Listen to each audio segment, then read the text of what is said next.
ओम नमो भगवते वासुदेवाय। राधे राधे। आप सभी दर्शकों का आपके अपने चैनल पर हार्दिक स्वागत है। आज है 19 जनवरी 2025, दिन रविवार। आज आप सुनेंगे माघ मास महात्म्य का 6वां अध्याय। तो श्री हरि विष्णु का ध्यान करते हुए कथा का श्रवण कीजिए।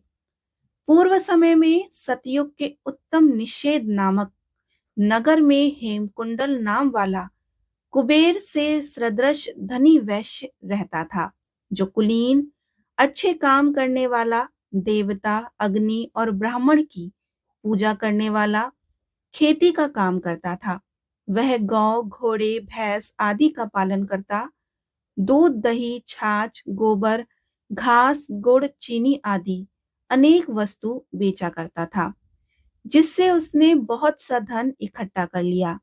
जब वह बूढ़ा हो गया तो मृत्यु को निकट समझकर उसने धर्म के कार्य करने प्रारंभ कर दिए। भगवान विष्णु का मंदिर बनवाया, कुआं, तालाब, बावड़ी, आम, पीपल आदि वृक्ष के तथा सुंदर बाग बगीचे लगवाए। सूर्योदय से सूर्यास्त तक वह दान करता। गांव के चारों तरफ जल की प्याऊ लगवाई। उसने सारे जन्म भर जितना भी पाप किए थे उनका प्रायश्चित करता था। इस प्रकार उसके 2 पुत्र उत्पन्न हुए, जिनका नाम उसने कुंडल और विकुंडल रखा। जब दोनों लड़के युवावस्था के हुए तो हेमकुंडल वैश्य गृहस्थी का सब कार्य सौंपकर तपस्या के निमित्त वन में चला गया और वहां विष्णु की आराधना में शरीर को सुखाकर अंत में विष्णु लोक को प्राप्त हुआ। उसने दोनों पुत्र लक्ष्मी के मद को प्राप्त होकर बुरे कर्मों में लग गए। वैश्यागामी वीणा और बाजे लेकर वैश्याओं के साथ गाते फिरते थे। अच्छे सुंदर वस्त्र पहनकर, सुगंधित तेल आदि लगाकर, भांड और कुशामदियों से घिरे हुए हाथी की सवारी और सुंदर घरों में रहते थे। इस प्रकार ऊपर बोए बीज से सदृश वह अपने धन को, बुरे कर्मों को नष्ट करते थे। कभी किसी सत्पात्र को दान आदि नहीं करते थे, ना कभी हवन, देवता या ब्रह्मा जी की सेवा तथा विष्णु का पूजन ही करते थे। थोड़े दिनों में उनका सब धन नष्ट हो गया और वह दरिद्रता को प्राप्त होकर अत्यंत दुखी हो गए। भाईजन, सेवक, उपजीव सब इनको छोड़कर चले गए। तब इन्होंने चोरी आदि करना आरंभ कर दिया और राजा के भय से नगर को छोड़कर डाकुओं के साथ वन में रहने लगे और वहां अपने तीक्ष्ण बाणों से वन के पक्षी, हिरण आदि पशु तथा हिंसक जीवों को मारकर खाने लगे। एक समय इनमें से एक पर्वत पर गाय, जिसको सिंह मारकर खा गया, और दूसरा वन को गया, जो काले सर्प के डसने से मर गया। तब यमराज के दूत उन दोनों को बांधकर यम के पास लाए और कहने लगे कि महाराज, इन दोनों पापियों के लिए क्या आज्ञा है। इसके आगे का वृत्तांत अब आप 7वें अध्याय में सुनेंगे। इस प्रकार माघ मास महात्म्य का 6वां अध्याय संपूर्ण हुआ। बोलिए श्री हरि विष्णु भगवान की जय। अब आप सुनेंगे श्री नारायण कवच। नारायण कवच भगवत पुराण के 6ठे स्कंद के अध्याय 8 में आता है। यह देखा और अनदेखी हमारे दुश्मनों से खुद को बचाने के लिए एक कवच है। नारायण कवच एक बहुत ही संक्षिप्त स्तोत्र है, जिसमें केवल 24 श्लोक हैं। इसे दिन में एक बार पढ़ना चाहिए और मुश्किल से इसमें 10 मिनट लगते हैं। इस प्रक्रिया को अग्नय और करन्यास कहा जाता है। श्रीमद् भागवत के अध्याय 8 में नारायण कवच के संबंध में न्यास व कवच पाठ हेतु बताया गया है। श्री भगवान श्री हरि गरुड़ की पीठ पर अपने चरण कमल रखे हुए हैं। अड़िमा आदि 8 सिद्धियां उनकी सेवा कर रही हैं। राजा परीक्षित ने पूछा कि भगवान, देवराज इंद्र ने जिससे सुरक्षित होकर शत्रुओं की चतुरांगिनी सेना को खेल खेल में अनायास ही जीत कर त्रिलोकी की राज लक्ष्मी का उपभोग किया, आप उस नारायण कवच को सुनाइए और यह भी बतलाइए कि उन्होंने उससे सुरक्षित होकर रणभूमि में किस प्रकार आक्रमणकारी शत्रुओं पर विजय प्राप्त करी। श्री शुक्र जी ने कहा कि परीक्षित, जब देवताओं ने विश्व रूप को पुरोहित बना दिया, तब देवराज इंद्र के प्रश्न करने पर विश्व रूप ने नारायण कवच का उपदेश दिया। तुम एकाग्र चित्र होकर इसका श्रवण करो। विश्व रूप ने कहा कि देवराज इंद्र, भय का अवसर उपस्थित होने पर नारायण कवच धारण करके अपने शरीर की रक्षा कर लेनी चाहिए।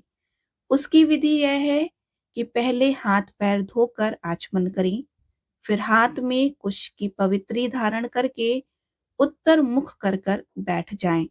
इसके बाद कवच धारण पर्यंत और कुछ न बोलने का निश्चय करके पवित्रता से ओम नमो नारायणा और ओम नमो भगवते वासुदेवाय इन मंत्रों के द्वारा हृदय आदि अंग न्यास तथा अंगुष्ठ आदि करन्यास करें।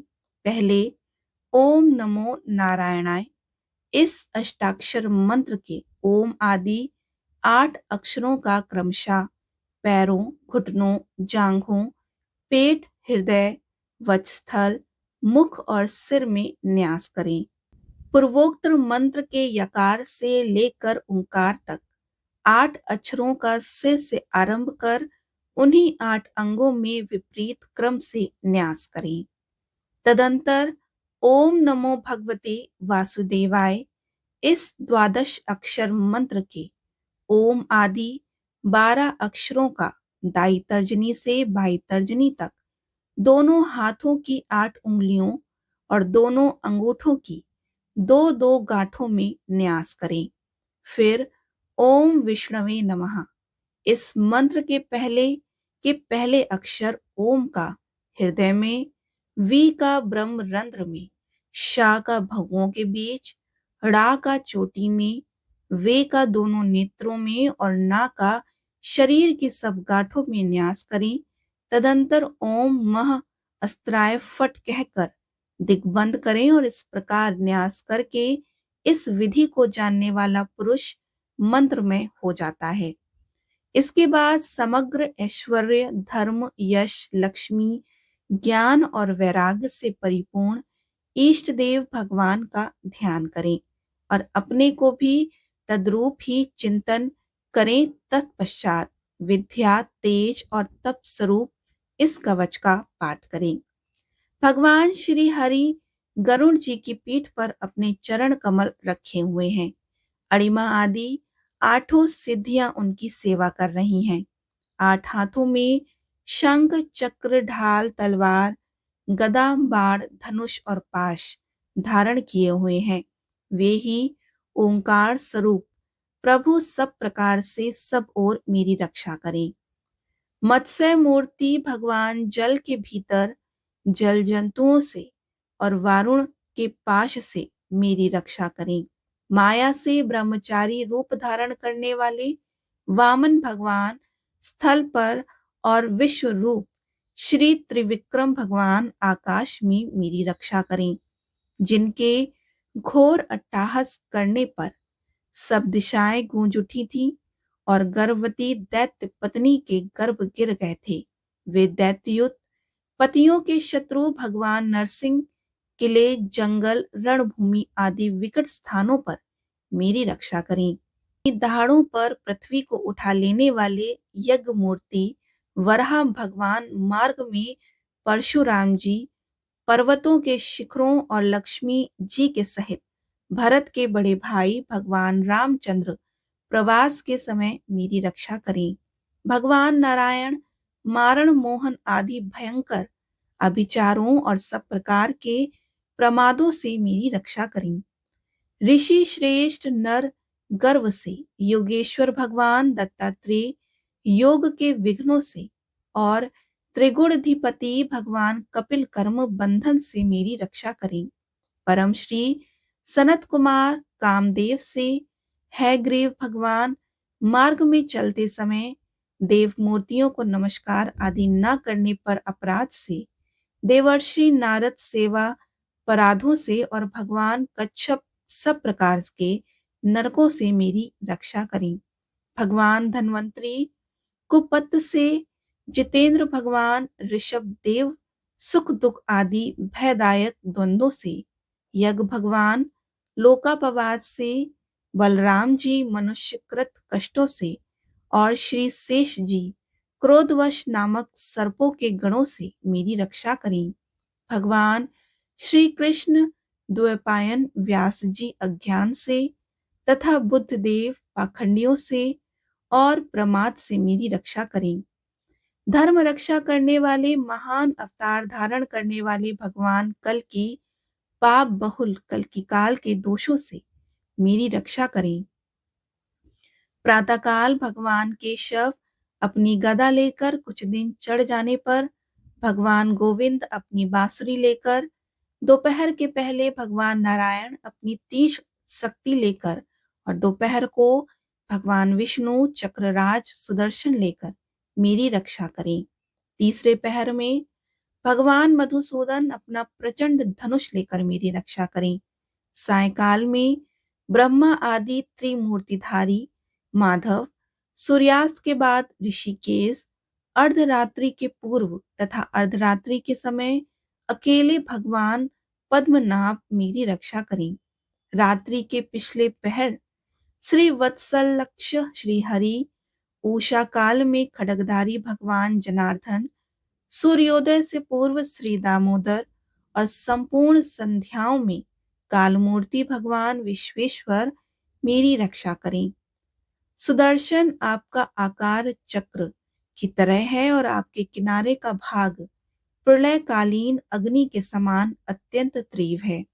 आप भगवान की प्रेरणा से सब ओर घूमते रहते हैं और जैसे आग वायु की सहायता से सूखे घास फूस को जला डालती है, वैसे ही आप हमारी शत्रु सेना को शीघ्र से शीघ्र जला दीजिए। कौमुद की गदा आपसे छूटने वाली चिंगारियों का स्पर्श वज्र के समान असहाय है। आप भगवान अजित की प्रिया हैं और मैं उनका सेवक हूँ। इसलिए आप कुष्मांड, विनायक, यक्ष, राक्षस, भूत और प्रेत आदि ग्रहों को भी अभी कुचल डालिए तथा मेरे शत्रुओं को चूर चूर कर दीजिए। शंख श्रेष्ठ, आप भगवान श्री कृष्ण के फूकने से भयंकर शब्द करके मेरे शत्रुओं का दिल दहला दीजिए एवं यातुन्धाम, प्रथम प्रेत मात्र का पिशाच तथा ब्रह्म राक्षस आदि भयावने प्राणियों को यहां से झटपट भगा दीजिए। भगवान की श्रेष्ठ तलवार, आपकी धार बहुत तीक्ष्ण है। आप भगवान की प्रेरणा से मेरे शत्रुओं को छिन्न भिन्न कर दीजिए।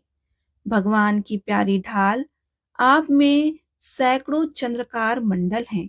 आप पाप दृष्टि, पापात्मा शत्रुओं की आंखें बंद कर दीजिए और उन्हें सदा के लिए अंधा बना दीजिए।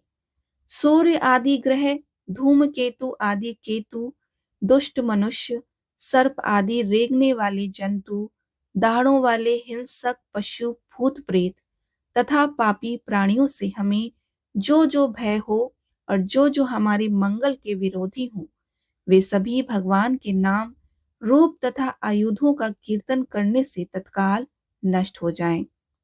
ब्रद रथांतर आदि सामवेदीय स्त्रोतों से जिनकी स्तुति की जाती है, वे वेद मूर्ति भगवान गरुण और विश्वसेन से अपने नामोच्चारण के प्रभाव से हमें सब प्रकार की विपत्तियों से बचाएं। श्री हरि का नाम, रूप, वाहन, आयुध और श्रेष्ठ पाशर्द हमारी बुद्धि, इंद्रिय, मन और प्राणों को सब प्रकार की आपत्तियों से बचाएं। जितना भी कार्य अथवा कारण रूप जगत है, वह वास्तव में भगवान ही है। इस सत्य के प्रभाव से हमारे सारे उपद्रव नष्ट हो जाएं। अर्थ लोग ब्रह्मा और आत्मा की एकता का अनुभव कर चुके हैं। उनकी दृष्टि में भगवान का स्वरूप समस्त विकल्पों से रहित है, भेदों से रहित है, फिर भी वे अपनी माया शक्ति के द्वारा भूषण, आयुध और रूप नामक शक्तियों को धारण करते हैं। यह बात निश्चित रूप से सत्य है।